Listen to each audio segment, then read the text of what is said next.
Chers amis, bonjour. Bonjour, bonsoir. Bah, j'ai un bonnet parce qu'il fait froid. Ah, bah, c'est l'hiver. Et pareil, hein, j'en change de mes habits là. Tout le monde dit, Dieu d'autre, t'as toujours habillé pareil. Ouais, mais j'en ai acheté 50 comme ça je suis pas emmerdé. Je m'habille toujours de la même façon. Chers amis internautes, bonjour, bonsoir. On va passer les fantaisies, il faut quand même rentrer dans le vif du sujet. Hein. Que la paix soit avec vous, parce que le monde ne va pas bien. Et plus les jours passent, plus l'esprit du mal s'installe un peu partout dans notre quotidien. Nos dirigeants, tels des marionnettes inconscientes, drapés dans les habits de la justice internationale des droits de l'homme, mon cul sur la commode, voudraient nous convaincre de partir en guerre contre le mal. Mes pauvres amis. J'ai envie de leur répondre, c'est que l'ère prophétique de l'Internet vous a rendu ringard, homme de pouvoir, transparent, inconscient. Votre propagande de guerre ne peut plus tromper personne. Partout, dans les rues, en France, le peuple gronde, le peuple s'énerve, le peuple se révolte.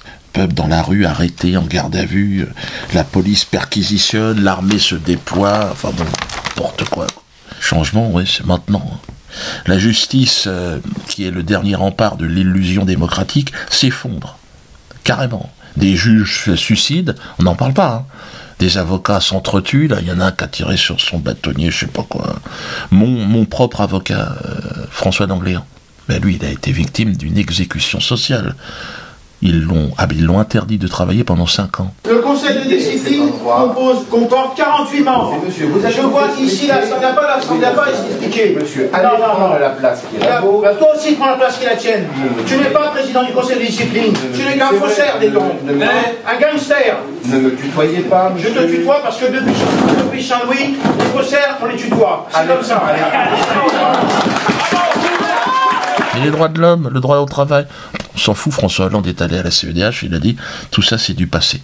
À partir de maintenant, il n'y aura plus de droits de l'homme en France. Donc le dimanche 13 prochain, 13 décembre, il y aura un spectacle en soutien à François d'Angléan. Donc venez, c'est pour le soutenir, c'est insupportable ce qui se passe. Et il y aura un débat, donc François va répondre à toutes les questions. Il a des trucs à dire, notamment sur la justice dans notre pays. C'est catastrophique. Moi quand je l'écoute, je me dis merde, il serait peut-être temps que je me prenne un billet pour le Cameroun. Et c'est pourtant dans ce chaos apocalyptique que va renaître la volonté de paix. C'est comme ça. Il nous faut garder espoir car la paix est le squelette de notre conscience. On l'oublie parfois, mais c'est sur elle que tout se construit. Et oui, après la guerre, la paix et la construction. Après la destruction totale. Et là, je veux m'adresser, en parlant de destruction totale, au ministre de la Culture, Kim Jong-suk. C'est son nom de naissance. Ne te laisse pas entraîner, Kim Jong-suk, par les sirènes de la guerre. Saisis ma main. Elle est bronzée, mais elle est honnête, Kim. C'est la main de la paix. Saisis-la, Kim Jong-suk. L'enfant de la guerre, l'orpheline de Séoul, toi plus que quiconque connais l'horreur et les conséquences de la guerre. C'est donc à l'orpheline Kim Jong-suk que je m'adresse aujourd'hui. Veux-tu qu'il y ait d'autres orphelins dans le monde, en Syrie, en France, en Afrique? Non, je suis sûr qu'au fond de ton cœur, Kim Jong-suk, tu ne le veux pas. Tu prétends vouloir une unité nationale? Tu nous dis que la culture est le seul rempart, la seule réponse intelligente aux attentats, et pourtant tu me condamnes à perpétuité, à être le méchant du film. Kim, réveille-toi. Les méchants, ce sont ceux qui font la guerre. Ce sont les gens pour qui tu travailles aujourd'hui. Ce sont les gens qui justifient la guerre et les bombardements de civils, oui. Ce sont ces gens-là qui ont tué tes parents, Kim. Je suis désolé de te dire la vérité comme ça. Mais grâce à Internet, nous connaissons ta vie. Je connais toute ta vie. Je sais que tu étais perdue dans Séoul. Tu étais une petite fille perdue.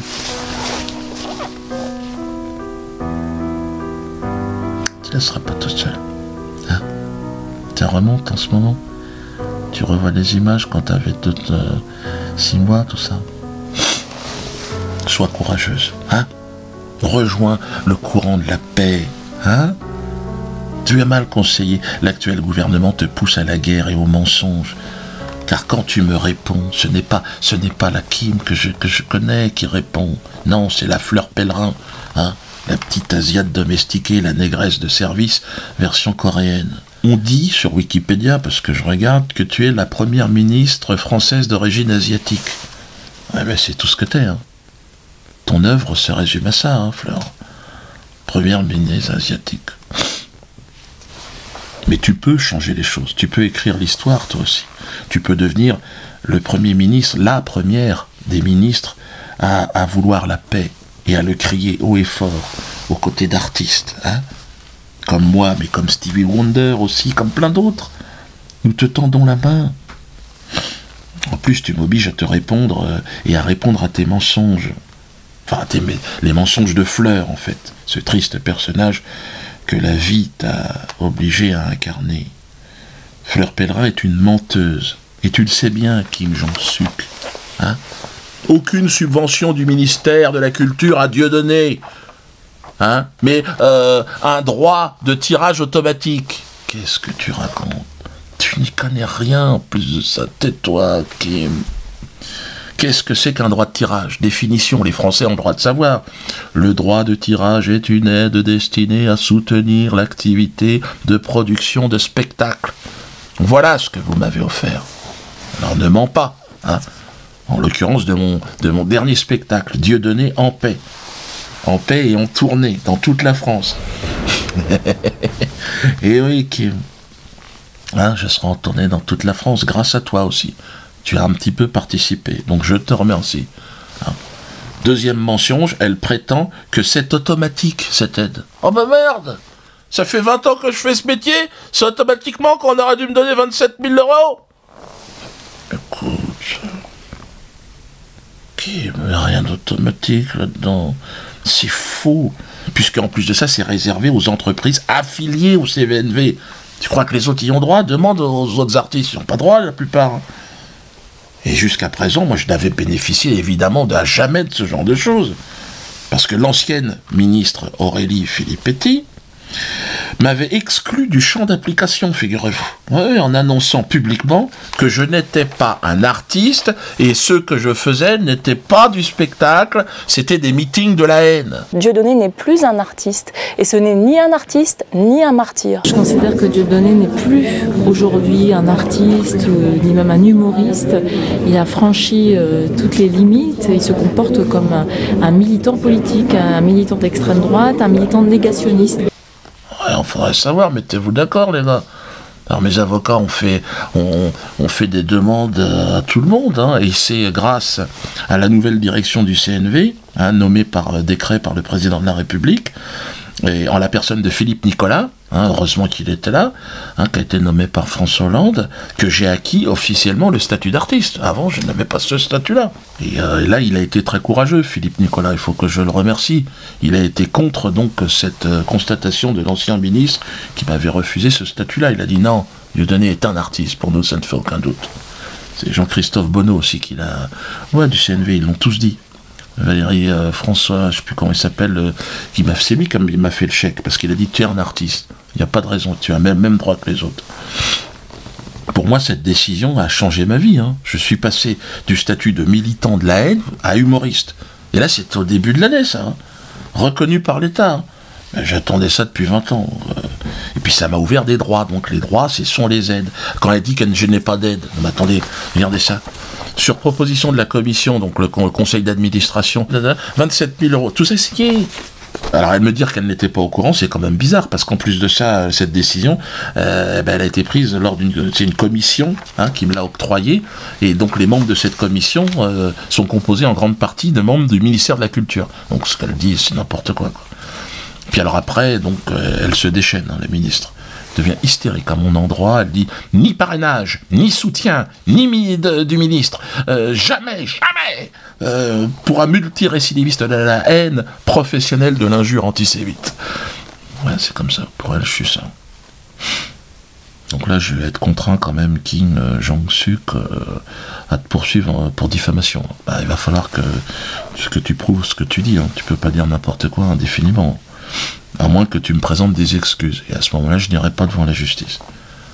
Tu viens, tu me dis, bon Dieu non, j'étais sous pression, on était à une semaine des élections, on savait qu'on allait perdre. Valls m'a fait la vie, une vie infernale. Il m'a dit, il faut que tu le désavoues, Bon là, peut-être.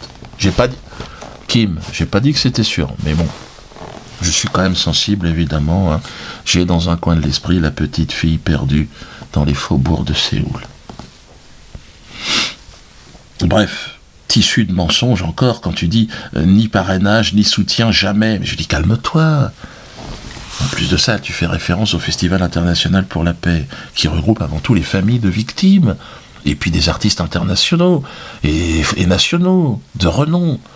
Quoi, eux aussi c'est la haine? Eux aussi sont promoteurs de la haine? Moi je veux bien me retirer de ce projet si c'est moi qui dérange. Mais tu dois quand même soutenir cette initiative.